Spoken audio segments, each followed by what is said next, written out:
예수 그리스도와의 친밀함. 44. 현재를 사는 삶.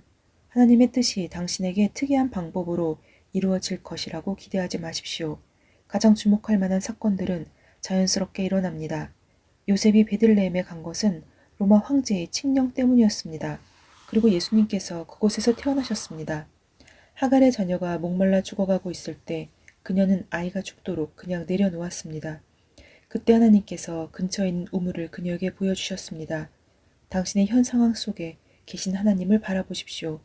하나님께서 당신을 위해 그분의 섭리 가운데 그러한 환경들을 조성하셨다는 것을 기억하십시오. 그리고 그것들에 순응하십시오. 하나님은 처음부터 끝을 잘 알고 계신 분이며 그의 자녀들을 위해 가장 좋은 계획을 가지고 계신 분입니다.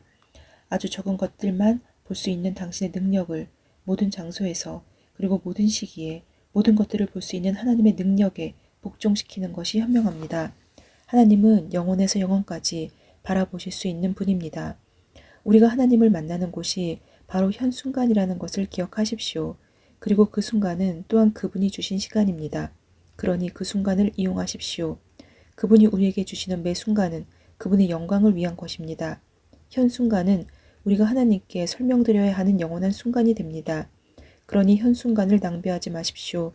하나님께서 당신에게 이제와 영원토록 매 순간 모든 것에 모든 것이 되시기를 기원합니다. 아멘. 45. 부드러운 충고. 다른 사람들을 교정해 주는 데 있어서 그리스도께서 가르쳐 주신 대로 부드럽고 겸손하게 한마디 하는 것이 당신의 지혜로부터 나온 수많은 말보다 훨씬 강력합니다. 교정을 해주려 할 때 불필요한 감정이 섞여 있으면 예수님은 당신이 말하는 것이 사실이라 하더라도 당신과 협력하지 않으실 것입니다. 당신이 교정해 주려는 사람도 당신의 감정을 느낄 수 있고 따라서 당신의 교정을 받아들이지 않으려 할 것입니다. 오히려 그는 훨씬 더 고집스럽게 잘못된 방향으로 나아가려 할 것입니다.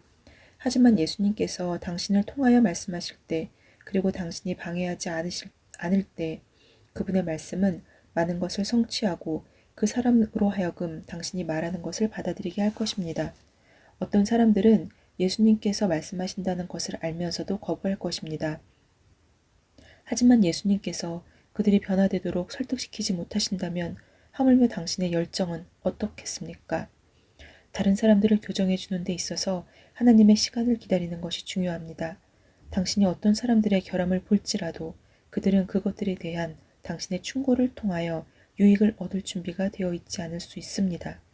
어떤 사람이 받을 수 있는 것 이상의 것을 그 사람에게 말하는 것은 지혜로운 일이 아닙니다. 나는 이것을 빛보다 앞서가는 것이라고 부릅니다. 그런 것은 아무런 유익이 되지 않습니다. 예수님은 너희에게 이를 말이 많지만 지금은 너희들이 감당할 수 없다고 말씀하셨습니다.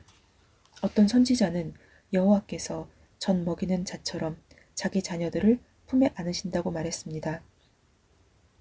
젖을 먹이는 어머니는 아이가 혼자서 걸을 수 있기를 바라지만 걸을 수 없는 상태라면 참고 기다립니다. 이와 같이 함으로써 연약한 자들을 넘어지게 하지 마십시오. 너무 빨리 잡초를 제거하려 함으로 잡초와 함께 좋은 열매를 뽑지 마십시오. 하나님의 인내를 누가 칭송하지 않을 수 있겠습니까? 하지만 그와 같이 인내하는 자가 누구입니까? 심지어 많은 은혜를 받은 자들도 많은 결함들을 가지고 있습니다. 따라서 우리는 서로를 참아주고 기다리며 인내할 줄 알아야 합니다. 아멘. 46. 하나님의 뜻을 받아들이십시오. 책을 심하게 앓는 동안에 나는 그리스도께서 하나님이 자기를 위하여 선택하신 것을 얼마나 기꺼이 참으셨는가에 대해서 생각하게 되었습니다. 내 속사람은 아버지, 당신이 원하시는 것을 내가 감당할 준비가 되어 있습니다. 라고 말했습니다. 그리고 나 자신을 복종시키면서 그리스도와의 더 깊은 연합을 경험하게 되었습니다. 나는 내면에서 내가 너와 영원히 함께 살 것이다. 라고 속삭이는 신랑의 음성을 들었습니다. 바울이 나는 내 몸에 그리스도의 흔적을 지니고 있다 했을 때 그의 몸에 있는 외적인 흔적들을 말한 것이 아니었습니다. 예수 그리스도의 고통을 내적으로 지니고 있다는 의미였습니다. 다윗의 삶 속에도 예수 그리스도에 대한 많은 영적 경험의 신뢰들이 풍부합니다. 욥은 무로 전락하게 되었지만 후에 하나님의 은총을 입어 그분을 더 깊이 알게 된 사람의 좋은 예입니다. 시련의 용광로를 통과하고 그리스도와 함께 고통을 당한 사람들은 흰옷을 입을 준비가 되어 있습니다. 이 옷은 어린 양의 아내, 즉 신부의 예복입니다. 가장 높으신 분은 그러한 사람들 안에 거하실 것입니다. 이야기들을 통해 우리에게 익숙한 것들로 깊은 동굴들을 통과한 후에야 도달할 수 있는 아름다운 지하 궁전들을 생각해 보십시오. 이러한 궁전들은 당신의 영혼 깊은 곳에 있는 궁전과 같지 않습니까? 이러한 궁전들은 숨겨져 있기 때문에 누군가 어디를 보라고 말해주지 않는 한 발견되지 않습니다. 이 멋진 집에 우리 주님이 거하십니다. 왕의 딸의 속사람은 그렇게도 영광스럽습니다. 아멘. 47. 다른 사람들 돕기. 당신이 결함들을 가지고 있다고 해서 다른 사람들을 돕는 것을 멈춰서는 안 됩니다. 당신의 결함들에도 불구하고 은혜는 당신을 통하여 효과적으로 역사할 수 있습니다. 하나님은 믿음에 서 있는 영적으로 더 성숙한 아버지들과 어머니들을 통하여 자신을 계시하십니다. 그들을 지나치게 의존하지 않으면서 그들을 신뢰하는 법을 배우십시오. 하나님은 그의 종들이 많은 연약함을 가지고 있음에도 불구하고 그들을 사용하십니다. 하나님께서 다른 사람의 삶 속에 행하기 원하시는 것을 당신이 본다 할지라도 하나님이 그렇게 하라고 말씀하시지 않는 한 그들에게 도움을 제안해서는 안 됩니다. 이와 반대로 당신이 다른 사람들에게 거절당할 때 하나님께서 인도하시는 한 당신의 노력을 멈춰서는 안 됩니다. 하나님은 때가 이르면 자신이 원하시는 열매를 맺게 하실 것입니다. 하나님의 뜻을 아무런 욕심도 없이 행하는 것은 확실히 자신에 대해 죽는 것입니다.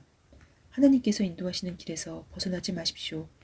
그분이 행하시는 일에 당신을 첨가하려 한다면 당신은 단지 방해만 될 뿐 모든 진보를 늦출 것입니다. 당신의 본성은 매우 타락해 있기 때문에 그것이 영적인 것들을 침범해서 파괴시킬 뿐입니다. 자기 본성은 또한 매우 아름다운 가면을 써서 구별하기 힘들게 가장할 수 있습니다. 아멘. 48. 죽음과 부활. 지금은 낙심할 때가 아닙니다. 물론 죄된 욕구들이 드러날 것입니다. 위험한 장난감을 빼앗을 때 아이가 소리 지르는 것과 같이 그러한 욕구들이 가장 큰 소리로 비명을 지르게 하십시오. 당신과 함께 거하시는 그분을 바라보십시오. 이러한 십자가들을 질 수 있도록 그분이 당신을 강하게 하실 것입니다. 당신은 곧 부활을 경험하게 될 것입니다. 당신이 경험한 특별한 평안이 당신 안에서 부활의 삶이 시작되고 있음을 증거해주고 있습니다. 이러한 평안은 밀물과 같이 밀려오기도 하고 밀려가기도 할 것입니다. 왜냐하면 새 생명은 조금씩 주어지기 때문입니다. 하지만 나는 이러한 평안이 곧 당신을 온전히 채울 것을 확신하고 있습니다.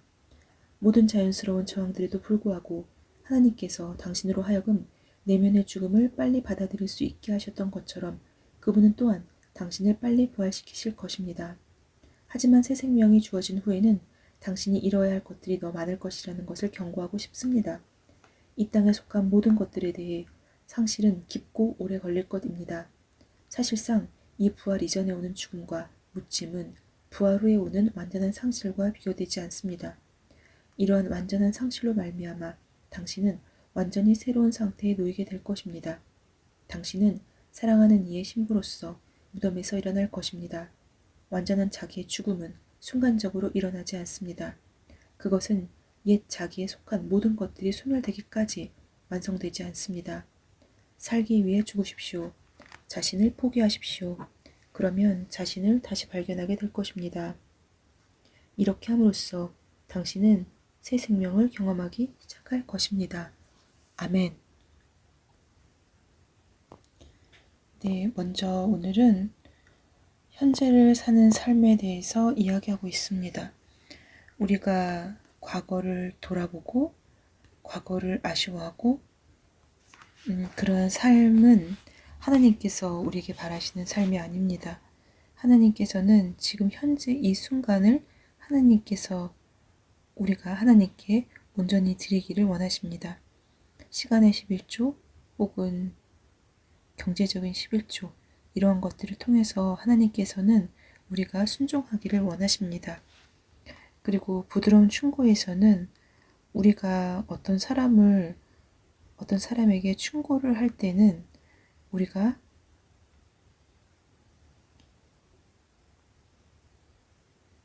예수님께서 우리에게 말씀하시던 것처럼 부드럽고 겸손하게 지혜롭게 해야 한다는 것입니다. 오늘 죽음과 부활이라는 굉장히 중요한 부분에 대해서 이야기를 하였는데요. 마지막 부분에 살기 위해 죽고 자신을 포기하라고 이렇게 이야기하십니다. 부활은 우리 그리스도인에게만 그리고 그리스도에게만 주어지는 것입니다. 그리스도이어야만 부활이라는 것을 말할 수 있습니다. 하나님이 사람을 만든 목적, 하나님이 말씀하시는 죽음은 결국에는 우리가 말하는 죽음과는 다릅니다. 육이 죽어야 합니다. 우리를 포기한다는 것, 육이 죽는 것을 의미합니다. 사도 바울은 사망도 사람의 일이고 부활도 사람의 일이다 라고 이야기하였는데요. 사람이 만약 우리가 첫 번째 아담의 본성 안에 있으면 사망 가운데 있는 것이고, 두 번째 아담, 마지막 아담, 예수 그리스도 안에 있으면 우리는 부활한 것입니다. 그리스도는 말씀이 육신이 된 사람인데요. 사람이 그리스도로다면 사망이 아닌 생명에 있습니다. 그렇기 때문에 우리가 그리스도 안에, 그리스도가 우리 안에 있어야 하는 이유입니다. 우리는 매일매일 죽어야 합니다. 육이 죽어야 합니다. 우리의 자아가 분쇄되어야 합니다. 그렇게 되면 우리는 부활을 맞이하게 될 것입니다. 그런데 평소에 제가 부끄럽게 생각하고 의문을 품었던 것에 대한 해답을 오늘 하나 찾을 수 있었는데요. 하나님께서 분명 우리에게 평안을 주셨습니다. 우리 안에서 부활의 삶이 시작되고 있도록 하셨습니다. 그런데 이 평안은 항상 제 안에 차고 넘치는 것이 아니라 밀물과 같이 밀려오기도 하고 밀려가기도 한다는 것입니다. 이게 자연스럽다는 것입니다. 왜냐하면 하나님께서 주시는 새 생명은 조금씩 조금씩 저에게 부어지기 때문입니다. 결국 조금씩 조금씩 가랑비에 옷 젖듯이 부어지는 이 새 생명이 제 안에 차고 넘치게 되면 결국에는 평안이 저 자신을 가득 채울 것임을 오늘 확신하게 되었습니다. 샬롬.